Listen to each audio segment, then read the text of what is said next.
Ça marche. Alors, quand j'étais animatrice en 1976, j'étais dans le dortoir du haut et nous avions des casiers pour ranger les vêtements. Et dans ces casiers se faufilaient des Loirs qui, toute l'année, dormaient là. Et là, ils étaient un peu dérangés par les gens, mais ils continuaient de dormir là. Et quand nous prenions les vêtements dans les casiers, ben, quelquefois, on mettait la main sur un Loir et quelquefois, il arrivait qu'ils nous mordent.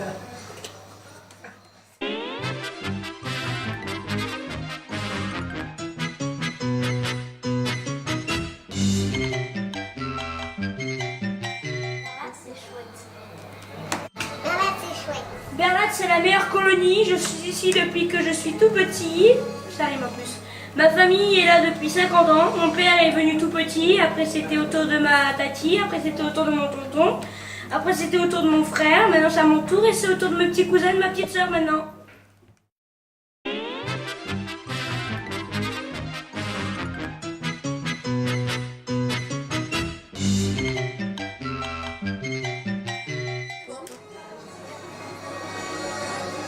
Alors nous, on est arrivés à Berlade en 59 avant Jésus-Christ pour la création. Et c'est là qu'on s'est connus et depuis on est toujours copines. On vivait dans une grotte voisine et le soir d'orage, la grotte a été inondée. Voilà. Tu es venu chez moi. Nous avons partagé quelques orties. Nous avons chassé le bison et depuis on chasse le bison tous les jours. Alors cet enfant-là qui ne veut pas parler parce qu'il est trop timide, quand il était au CP, il est venu en classe de découverte à Berlade grâce à sa directrice d'école. Voilà, et il avait adoré surtout la mer d'ortie avec ses copains. Voilà. Tu dis ton prénom? Oh, c'est fini.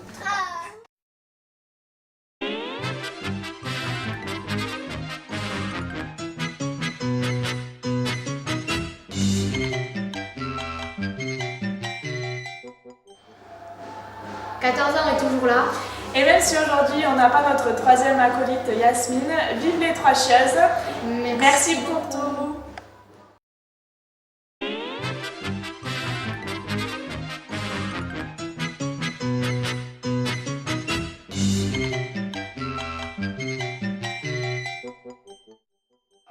Tu me fais pas peur, Eh, je sais que je te fais pas peur, toi. C'est un guerrier. Ah, lui, là. Eh, tu crois que je t'ai pas vu? Allez, on est parti. Il n'y a pas la lumière rouge. 2, 1, ça tourne. Allez, c'est parti. J'ai la lumière rouge, là.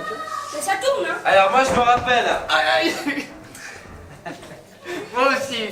Moi, je me rappelle d'une fois où on arrivait qu'on devait kidnapper la princesse. Parce qu'il y avait une princesse à Berlade. Et donc, du coup, hop, on devait la kidnapper. Enfin, les méchants devaient la kidnapper. Ouais, ils devaient. Ils devaient. Mais le problème, c'est que la voiture dans laquelle étaient les méchants ne démarrait pas. Ouais, c'est parce qu'ils l'avaient peinte à l'acrylique. Ils avaient peinte à l'acrylique. Donc, du coup, tous les méchants sont arrivés. Enfin, tous les méchants. Oh là là, les gentils.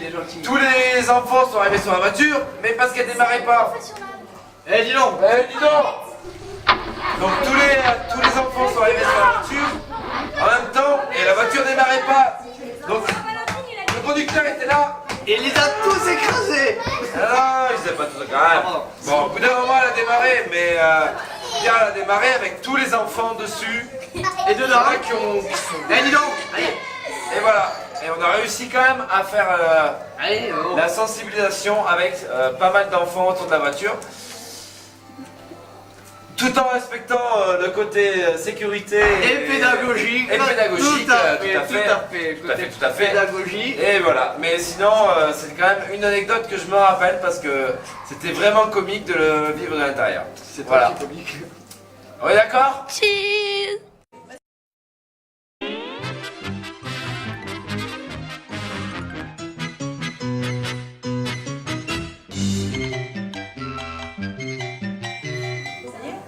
Alors une autre petite histoire, là ça concerne notre trésorier préféré, qui s'appelle Marc, et qui, quand il était petit, je sais pas, il devait avoir peut-être même pas une dizaine d'années, pas tout à fait 10 ans, un jour il est arrivé, mon Dieu, le bras en sang, et du terrain de jeu, s'était ouvert le bras avec une branche de buis en faisant des cabanes. Et nous voilà partis à l'hôpital, non d'abord chez le médecin à Castres avec Jackie, je crois. Et le bras, il était ouvert et du coup, le toubib lui a fait des points et je pense qu'il a la cicatrice encore. Hein. Je montre ma cicatrice, je sais.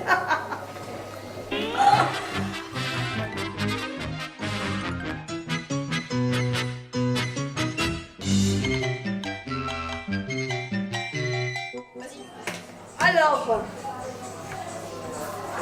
moi j'ai des choses très importantes à raconter aux habitants de Berlat-Accueil Découverte, notamment sur un personnage un peu particulier qui s'appelle Jean-Marie. Vous voyez qui se donne.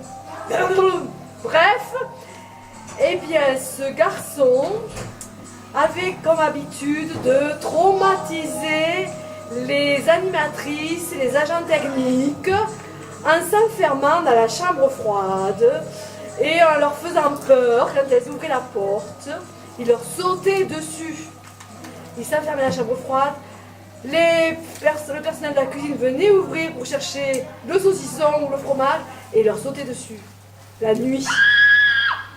Voilà, c'était très traumatisant pour les pauvres. Qui se donne. Bref, qui se donne. Bref, se donne.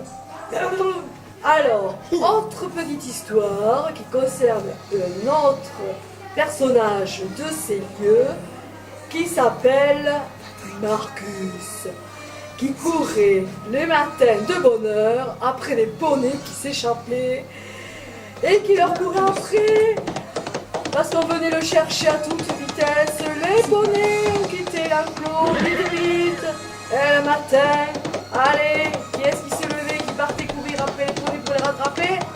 Marc.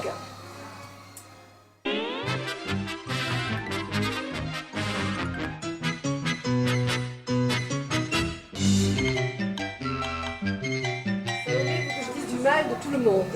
Donc, je continue. Je suis là pour ça. Patrick. Alors lui, hein, vous en avez bavé pendant des séjours et des séjours. Hein. Il ne s'occupe plus des mômes, de ses enfants. Il fallait être partout. Et plus rien d'autre ne l'intéressait que la colo. Voilà. C'est bon? Moi, je voudrais raconter une petite histoire. Il s'agit d'une soirée à la fin d'un mois d'août, il y a très longtemps dans les anciens locaux. Il y a eu un gros orage et la lumière s'est éteinte. Tous les enfants criaient, ils avaient très peur. Très peur. Ouais, ça criait de partout. Et on ne savait pas comment faire pour les calmer. Eh bien, qu'est-ce qu'on a fait? On a commencé à chanter. Et quand on a commencé à chanter, tous les enfants ont chanté avec nous. Et tout le monde s'est calmé très vite. Comme quoi, le chant est très important à Berlat.